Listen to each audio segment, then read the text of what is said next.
जय हिंद दोस्तों। एग्ज़ाम के पॉइंट में एक बार फिर से आप सभी का स्वागत है। दोस्तों आज के इस वीडियो में हम संघ पोरीफेरा या नॉन कोर्डेटा के जो संघ हैं एक एक करके यहाँ पे उनके मोस्ट इम्पॉर्टेंट जो प्रीवियस ईयर के एमसीक्यू हैं उनको कवर करेंगे। सारे मोस्ट इम्पॉर्टेंट एमसीक्यू हैं।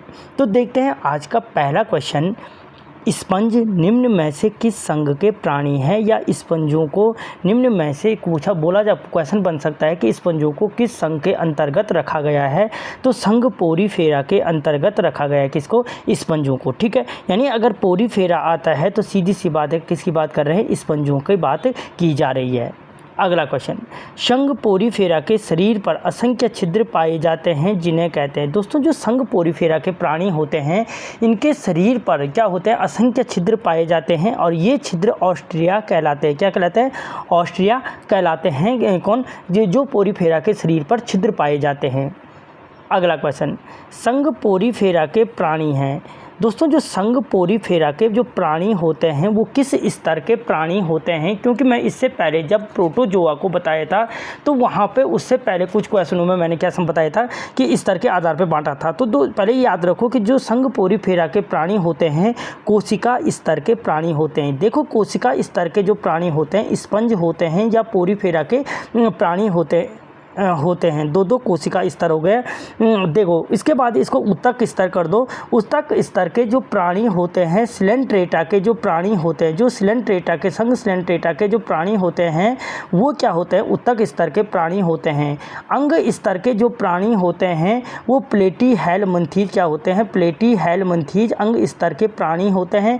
और अंग स्तर के प्राणी क्या होते हैं, जो अंगतंत्र स्तर के प्राणी होते हैं वो एस्केलीहेलमिन्थीज से कॉर्डेटा तक के प्राणी होते हैं। तो चार सिंपल हो गए, कोशिका स्पंज स्तर के होते हैं, सिलेंट्रेटा उत्तक स्तर के होते हैं, प्लेटीहेलमिन्थीज अंग स्तर के होते हैं और सिलेंट्रेटा से कॉर्डेटा तक अंगतंत्र स्तर के प्राणी होते हैं।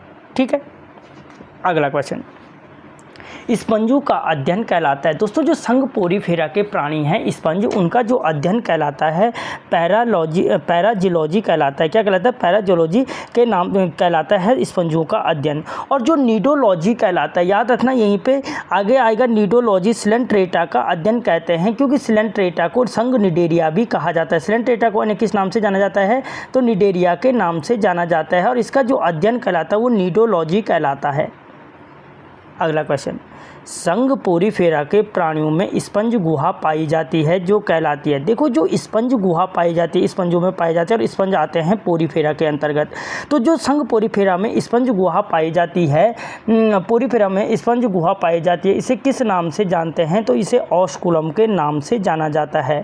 किसके नाम से, ऑस्कुलम के नाम से। और जो ऑस्ट्रिया मैंने इससे पहले बताया कि जो इनके शरीर पर जो साइकोन की संरचना होती है, इनके शरीर पर जो क्या होती है असंख्य संरचनाएँ होती हैं, ये छिद्र होते हैं, ये ऑस्ट्रिया के नाम से जाने जाते हैं।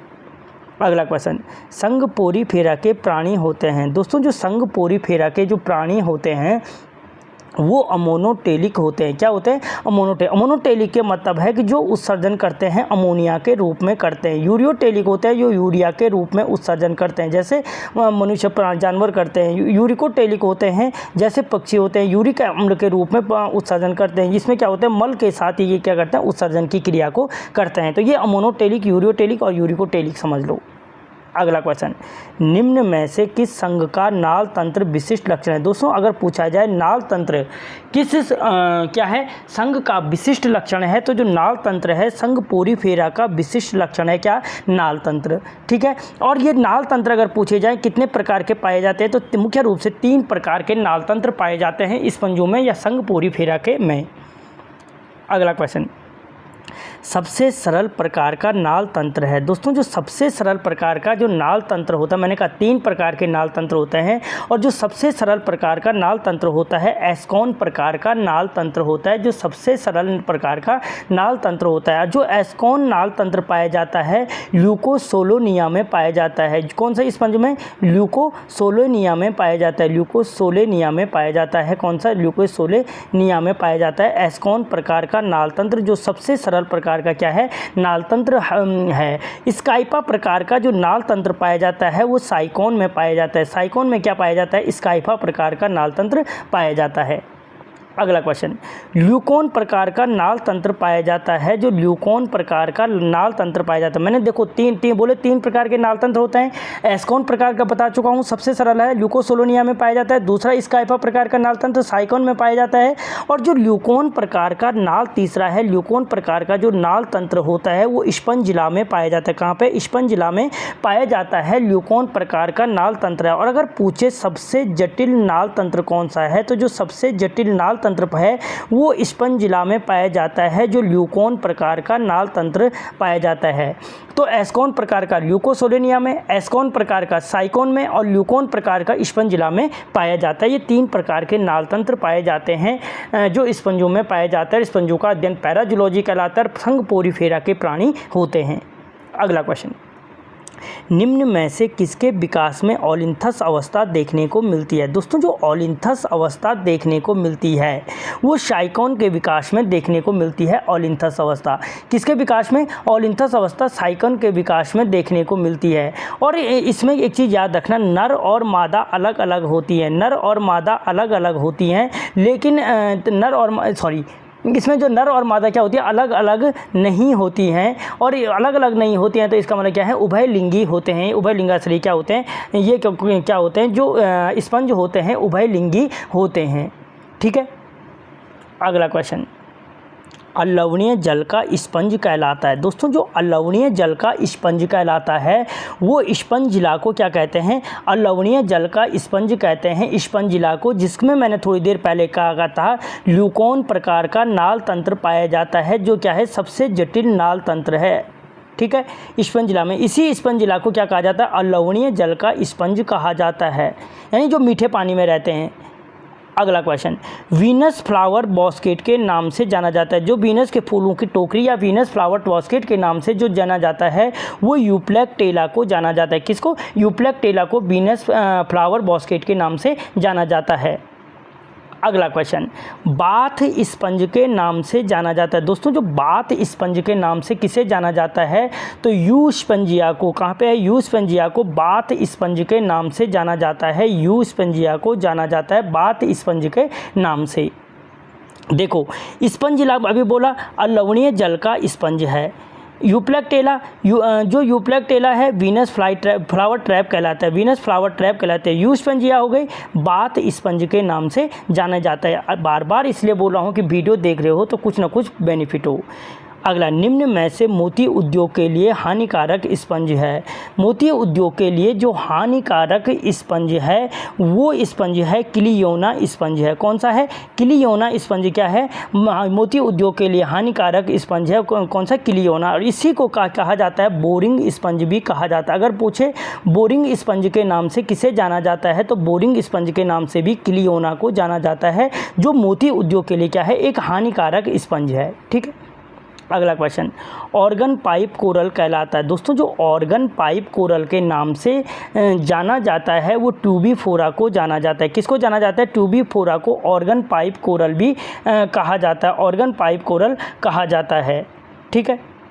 अगला क्वेश्चन, अर्ण स्पंज कहलाता है। जो अर्ण स्पंज के नाम से जाना जाता है साइकोन को जाना जाता है। अर्ण स्पंज के नाम से जाना जाता है, जिसमें मैंने नाल तंत्र प्रणाली कौन सी कहा थी? स्काइफा प्रकार की नाल प्रणाली पाई जाती है। ट्यूबिफोरा मैं ऑलरेडी बता चुका हूँ, ऑर्गन पाइप कोरल कहलाता है। ट्यूबिफोरा को ऑर्गन पाइप कोरल कहलाता है। यूप्लेक्टेला को क्या कहते हैं? बाथ स्पंज भी कहा जाता है। और क्लियोना को क्या कहते हैं? मोती उद्योग के लिए हानिकारक स्पंज या बोरिंग स्पंज के नाम से जाना जाता है। मोस्ट इंपॉर्टेंट क्वेश्चन है, कई बार अलग अलग पूछे गए क्वेश्चन है। अगला क्वेश्चन, स्पंज में ऑस्कुलम के चारों तरफ खोल का निर्माण करने वाली कोशिका कहलाती है। मैंने कहा था कि जो संघ पोरीफेरा के स्पंज होते हैं उनमें स्पंज गुहा पाई जाती है जो बाहर की ओर खुलती है, और वो बाहर की ओर स्पंज गुहा कहलाती है क्या? ऑस्कुलम। तो इस ऑस्कुलम के चारों तरफ खोल का जो निर्माण करने वाली कोशिका होती है वो क्या कहलाती है? वो इसको किस नाम से जाना जाता है? तो खोल का निर्माण करने वाली कोशिका मायोसाइट कहलाती है। क्या कहलाती है? मायोसाइट कहलाती है। स्पंज जो ऑस्कुलम के चारों तरफ खोल का निर्माण करने वाली कोशिका है।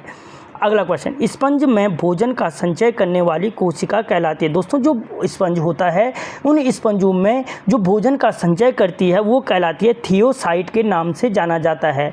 मायोसाइट हो गए ऑस्कुलम, जो स्पंज गुहा पाई जाती है उस स्पंज गुहा के चारों तरफ जो खोल का निर्माण करती है वो मायोसाइट कहलाती है, और भोजन का संचय करने वाली कोशिका थियोसाइट कहलाती है। याद रखना, कई बार पूछे गए क्वेश्चन है। अगला क्वेश्चन, स्पंज में अन्य कोशिकाओं को पोषण देने वाली कोशिका कहलाती है। जो स्पंज में अन्य कोशिकाओं को पोषण देने का कार्य करती है वो ट्रोफोसाइट कहलाती है। क्या कहलाती है? ट्रोफोसाइट कहलाती है। मायोसाइट हो गई ऑस्कुलम का खोल का निर्माण करने वाली, थियोसाइट हो गई भोजन का संचय करने वाली, अन्य कोशिकाओं को भोजन देने वाली ट्रोफोसाइट हो गई।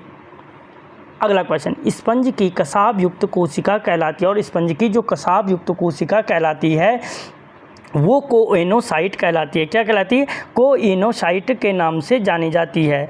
तो कोएनोसाइट हो गई कशावयुक्त कोशिका, थियोसाइट में बता चुका हूँ भोजन का संचय करने वाली, ट्रोफोसाइट बता चुका हूँ वो अन्य कोशिकाओं को भोजन देने वाली, और पिनेकोसाइट एक नई कोशिका होती है। जो पिनेकोसाइट होते हैं स्पंज के शरीर को बढ़ाने घटाने वाली या ऑस्कुलम का निर्माण करने वाली जो कोशिका होती है वो पिनेकोसाइट कहलाती है। यानी जो स्पंज होते हैं उनके शरीर को परिवर्तित करती है, आकार में परिवर्तन लाती है और ऑस्कुलम का निर्माण करती है, वो कोशिका कहलाती है पिनेकोसाइट। दो क्वेश्चन है, ऑस्कुलम का निर्माण करने वाली कोशिका पिनेकोसाइट कहलाती है और स्पंज में पिनेकोसाइट कहलाती है, और ऑस्कुलम के चारों तरफ का कवर का जो खोल का निर्माण करने वाली कोशिका है वो मायोसाइट कहलाती है। तो दो चीज़ याद रखना, जो निर्माण कर रहा है ऑस्कुलम का वो पिनेकोसाइट है और जो खोल का निर्माण कर रहा है वो मायोसाइट कहलाती है। तो दोस्तों यहाँ पे ये 20 मोस्ट इंपॉर्टेंट संघ पेरिफेरा के क्वेश्चन थे।